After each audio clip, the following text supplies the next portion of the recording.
Hey guys, welcome to salsa vlog number 3. In today's episode, I want to talk to you guys about how I became a dance instructor.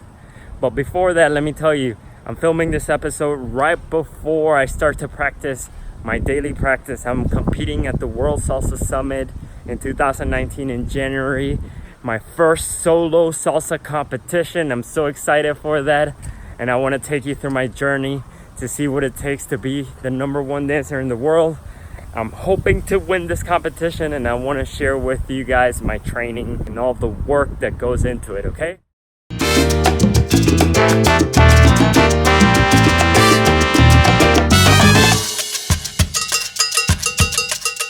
So here it is. Here's the backstory. I was 18 years old. I was in college. I didn't know what I wanted to do with my life as a career. One day, a friend of mine who happened to live at a dance studio and knew the owner said that they were looking for a salsa dance instructor there. I decided to contact him, got an interview. Even though I didn't have any dance experience, he hired me as their salsa teacher. It was the scariest thing because I had never taught a class before. As soon as I got in front of people, and I started moving, they started to follow me, and oh my God, I started sweating immediately knowing that whatever I was doing, they were following me. It was crazy. So I started teaching there regularly, and not too long after that, maybe about a couple of months, the owner of the studio found this woman walking around in the street. She was a salsa dancer by coincidence. She had just gotten broken up with by her boyfriend. She didn't have a place to live. She was here from out of town, out of the country. And the guy said, look, trying to be the hero, he said, I have a place for you to live and I have a job for you that you could do. You could be a salsa dance instructor. So he then went ahead and fired me and hired her. I know it sounds crazy, but the guy came up to me and he said, look, Hervin, people have been complaining about your classes. Nobody likes them. They much rather have a woman. So I found this woman to replace you. You're out and she's in. And that really hurt me and devastated me for a little bit. The truth is that I wasn't fully committed to the whole idea of being a dance instructor. This was just something to try it out.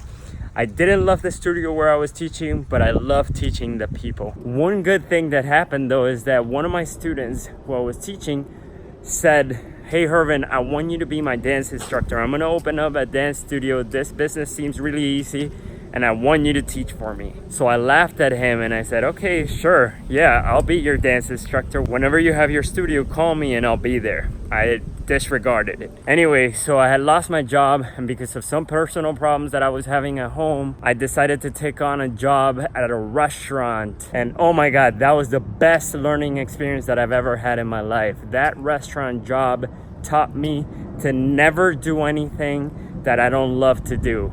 That was horrible. My hair was falling out. I was stressed out. I would wake up in the middle of the night thinking, Hervin, table 57, Hervin, table 62. It was stressful, but I loved the fact that I had done it because I knew that I didn't want to pursue anything that I didn't love. I lasted at that job for about 3 months, ended up quitting. Actually, I just never showed up again. I didn't even quit. And found a DJ, a friend of mine who was DJing some nightclub, and I asked him if I could teach bachata lessons at his place. He said, sure, you could teach here. He gave me the spot, he gave me the room, and right before the party would start, I would teach my bachata lessons. I would promote my classes through Facebook, and little by little, I started getting a small group of students regularly at this nightclub. Again, I love teaching the people, but the restaurant venue just wasn't a setting for me.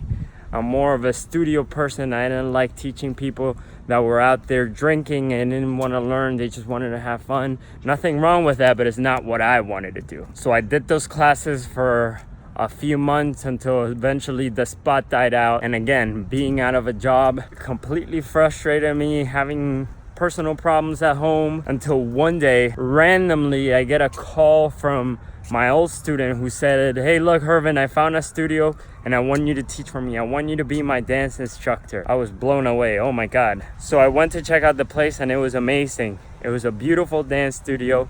It was modern. I loved it. So I started teaching there for this guy. How lucky. I built up my classes. He was doing the marketing. I was doing the teaching. People loved it. And then this happened. I was training late one night at the studio. I was practicing there by myself. Guy walks in and he says, look, Hervin, I don't like you practicing here late after the classes. I just want you to go home. And he didn't give me a reason. He was just kicking me out. And I told him, I said, look, I'm trying to get better.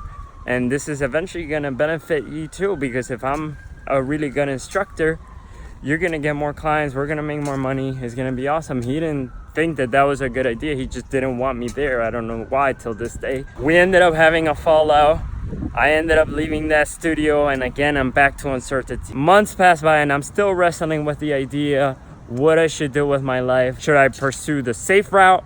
Should I go with a 9-to-5 job? Or should I become a dance instructor? Even though I knew that's what I wanted to do, it was scary to take the risk and finally say, yes, that's what I'm gonna do. I'm gonna commit to it. One day, being at a salsa dance social, I heard from somebody that the guy who had hired me was doing a bunch of shady stuff there, and they had gotten rid of him, but they still had a crew of people who wanted to learn how to dance salsa. Not too long after that, a guy who I knew messages me on Facebook. He says, hey man, I heard the spot here is open, the one that you used to work at. I took the job as a salsa dance instructor. I thought, oh my God, no.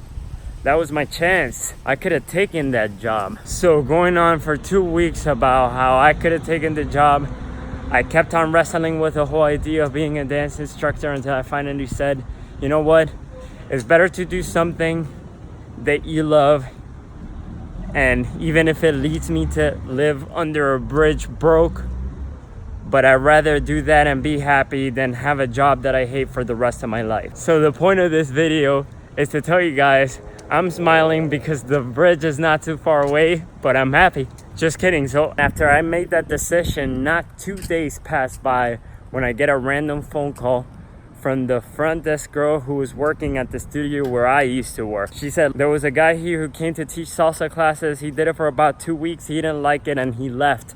But we still have a group of people here who want salsa lessons. Do you want to be our salsa instructor? It's funny how things work when you make a commitment, but that was crazy. Just like that, I made a commitment to being a dance instructor. 2 days later, boom, I get this random call. I went to check it out and I took the job. I started teaching there at that studio regularly, this time for the owner, not for anybody else. I lasted for about 5 years in the dance studio. It gave me the grounds to build a career as a dance instructor. It's been an amazing journey, and to conclude the story, Juan and I, my girlfriend, we're looking for places right now. Yesterday we submitted an offer for our own dance studio. I'm so excited. After 6 years of teaching and with the help of my girlfriend, we're gonna finally be able to open up a place for Latin dance movement. So I'm so excited to announce that to you guys. I'm gonna make a video just about the studio and take you guys through that journey of opening up your own dance studio. Stay in touch, guys. Leave me a comment down below if you enjoy this story. Leave it a thumbs up and share it with anybody who you think might be interested. And for more salsa content and to follow me through my journey of competing at the World Salsa Summit next year, subscribe here. Okay? See you later, guys. Thank you for listening. Until next time.